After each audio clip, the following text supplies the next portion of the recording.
Hello, my name is Bohyun Ahn. I'm a PhD student at Texas A&M University, Kingsville. The presentation title is Ransomware Security Threat Modeling for Photovoltaic Systems. The presentation consists of the following outline. First of all, a recent ransomware incident that occurred in the US Colonial Pipeline will be introduced. A general concept of the security threat modeling method also will be covered. After that, 4 proposed methods with key descriptions, design results, and validations will be delivered. Finally, this presentation will be concluded, including future works. Ransomware is malware that encrypts a target system's files, making them unusable. Then the attackers demand a specific amount of ransom in exchange for decryptions.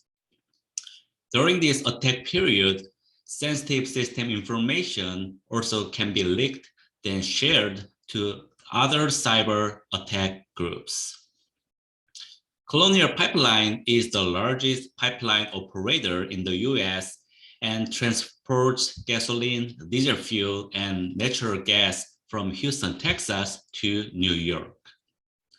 Last May, this company was shut down for 6 days by a ransomware attack of DarkSide Advanced Persistent Threat APT group, impacting gas services on the East Coast. Reportedly, the Colonial Pipeline paid $4.4 million in cryptocurrency to DarkSide Group for the system recovery. And last week, the US Department of State announced that the reward up to $10 million for information leading to the identification of the location of DarkSide members.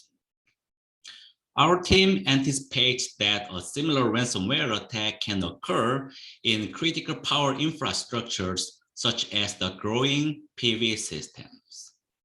Therefore, this motivated us to find multiple cyber vulnerabilities and check real system impacts of a target PV system first to develop robust defense methods against upcoming intelligent ransomware attacks. Threat modeling is a part of the security modeling process, and this identifies publicly known and updating cyber vulnerabilities and threats on various attack surfaces from a defender's perspective. There are 3 widespread threat modeling techniques. First, Microsoft developed the STRIDE method, which provides cybersecurity threats in 6 categories: spoofing, tampering, repudiation, information disclosure, denial of service, and elevation of privilege.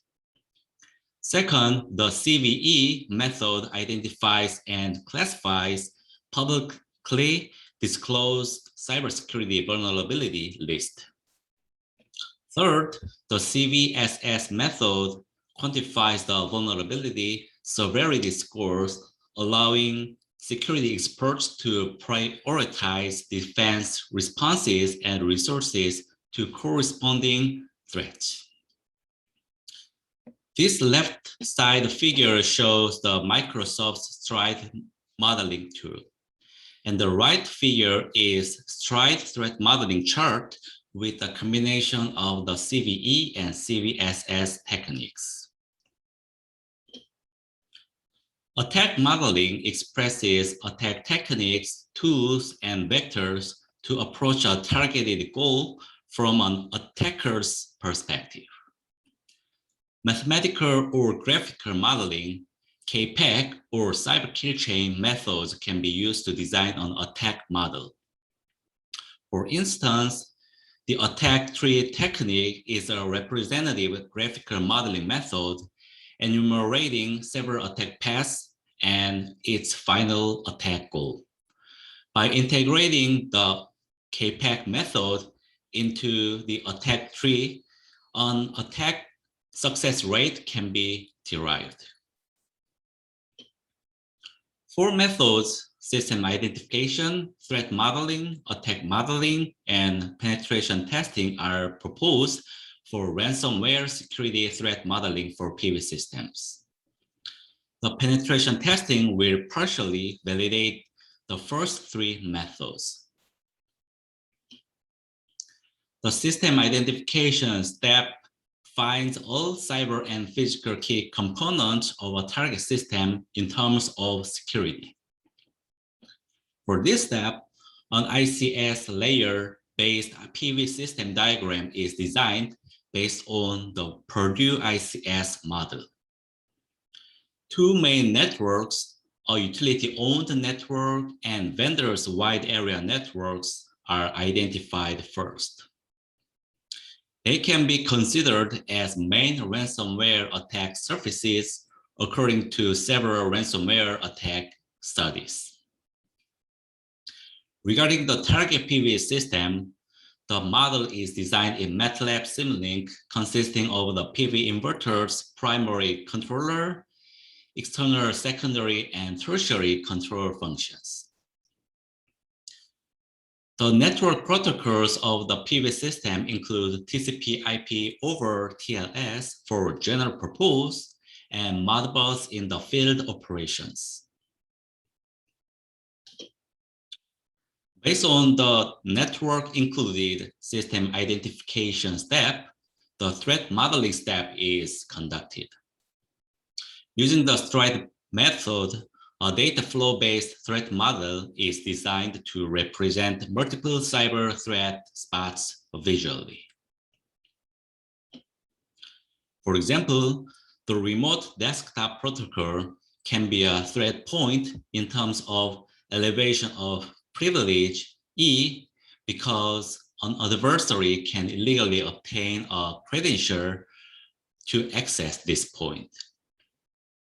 Utility, operator, or vendor's PCs are vulnerable to spoofing threats S from receiving spear phishing emails. Sensitive metering information can be leaked from the metering devices, leading to information disclosure threats, I. Even though ransomware does not directly modify the smart inverter's parameter sets, the smart inverter can be vulnerable to additional tampering threats, T, due to encrypted monitoring and command control programs. Next, an attack model is designed by recent ICS ransomware attack incident reports and MITRE's ATT and CK for ICS reference cyber kill chain framework. 12 attack stages are considered from the initial access stage to the impact stage of the PV system. Every step provides attack strategies with attack tools. From the first stage, initial access, to the 6th stage, discovery, the APT adversary maintains a foothold in the platform information technology level for PV system reconnaissance purpose evading detections. However, from the stage 7, lateral movement, the threat actor's activity is propagated to the operation technology level to impair on-site PV devices using ransomware. Eventually, during the ransom negotiation period, when the ransom is not paid, the loss of operation can be happened, similar to the Colonial Pipeline case. In addition, all critical data with the accessed vulnerability information can be disclosed to dark web, attracting more different types of cyber attacks on the PV system. This is also called a double extortion ransomware attack. The final step of the proposed method is penetration testing. To validate the previous theoretical analysis results, a cybersecurity test bed is constructed.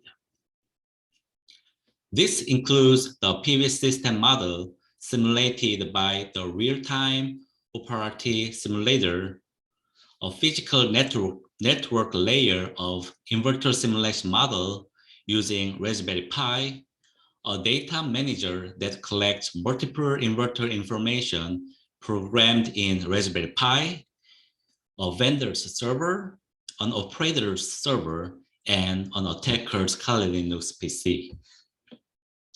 Regarding the operator's server, Windows OS virtual machine is installed for the ransomware attack test to avoid an actual system damage from a real ransomware implementation.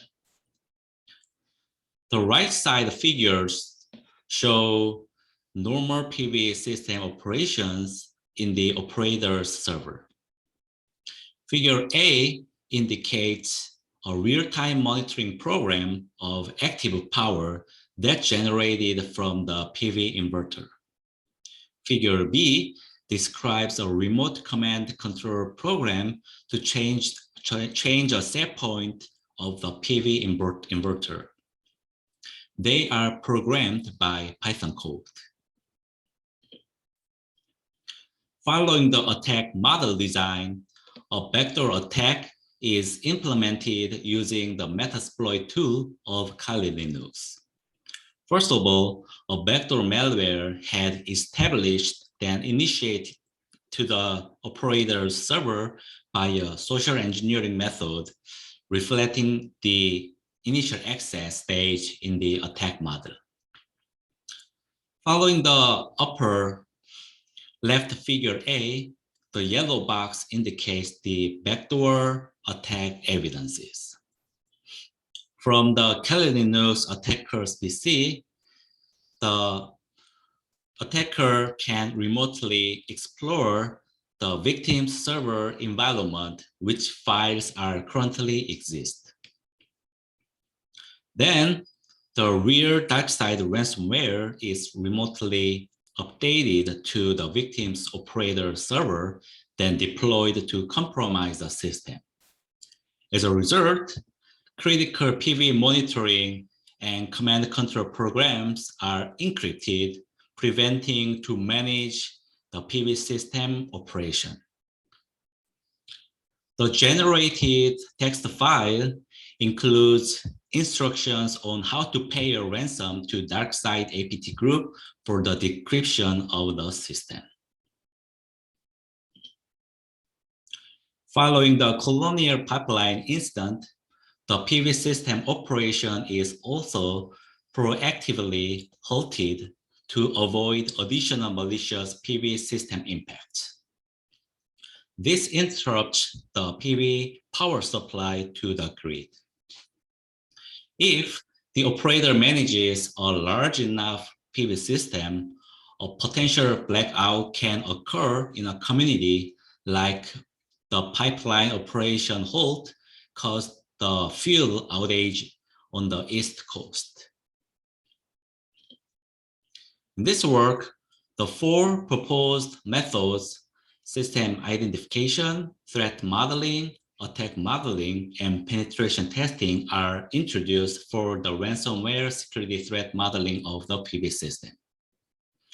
And one ransomware attack case based on real ICS ransomware incidents is assessed, then checked about the real system impacts in terms of the PV system. In a nutshell, more different types of cyber attacks can be occurred by leaking sensitive data to other malicious cyber actors if a ransom is not paid on time. In other words, the ransomware attack can be a cornerstone for sequentially different types of cyber attacks. Future works include that more ransomware attack scenarios and assessments for PV systems are going to be investigated. Furthermore, defense methods will be developed then integrated for PV systems against ransomware attacks. This work was supported in part by NSF and US DOE CITO. That's all I have, and thank you so much.